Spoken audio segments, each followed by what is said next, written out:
Assalamualaikum warahmatullahi wabarakatuh. Perkenalkan, nama saya Anissa Caisalinda Novianti.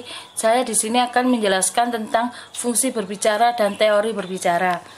Yang pertama yaitu fungsi berbicara. Bahasa digunakan sebagai alat untuk membicarakan berbagai hal. Fungsi berbicara dapat dikelompokkan menjadi 7, yaitu yang pertama, fungsi instrumental, bertindak untuk menggerakkan serta memanipulasi lingkungan, menyebabkan peristiwa-peristiwa tertentu terjadi. Dengan fungsi ini, bahasa difungsikan untuk menimbulkan sesuatu kondisi yang khusus. Misalnya, berbicara dengan maksud memerintah atau menyerahkan. Contoh, ketika seorang guru berbicara untuk memberikan nasihat-nasihat dan perintah-perintah kepada siswa. Yang kedua yaitu fungsi pengaturan. Nah, fungsi pengaturan merupakan pengawasan terhadap peristiwa-peristiwa. Melalui fungsi ini, berbicara difungsikan untuk persetujuan, celaan, dan pengawasan kelakuan sebagai berikut. Contoh adalah ungkapan keputusan seorang kepala sekolah yang mengeluarkan siswa dari sekolah karena perbuatannya yang melanggar peraturan sekolah.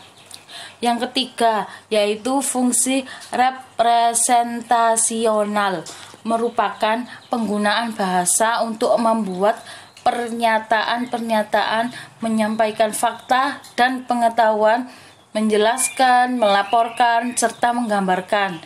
Contoh, seorang penyiar yang menyampaikan berita banjir. Yang kedua yaitu seorang guru menjelaskan materi bahasa.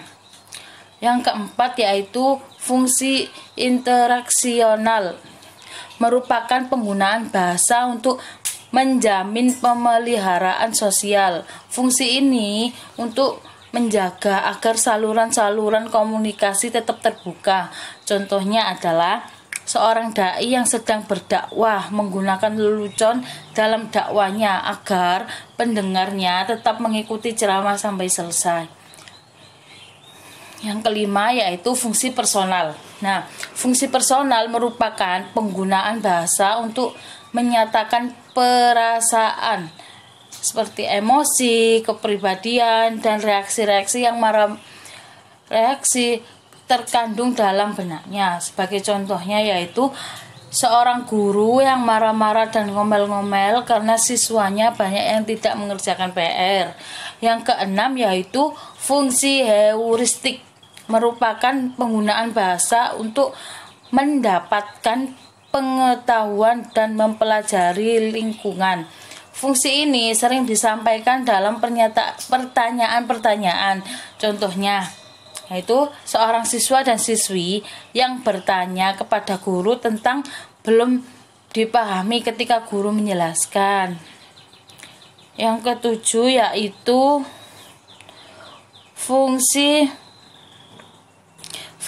imajinatif. Nah, fungsi imajinatif ini merupakan penggunaan bahasa untuk menciptakan sistem-sistem atau gagasan-gagasan imajiner. Sebagai contoh, seseorang kakek atau nenek yang mendongeng atau bercerita tentang terjadinya kota Banyuwangi. Yang terakhir yaitu teori berbicara. Nah,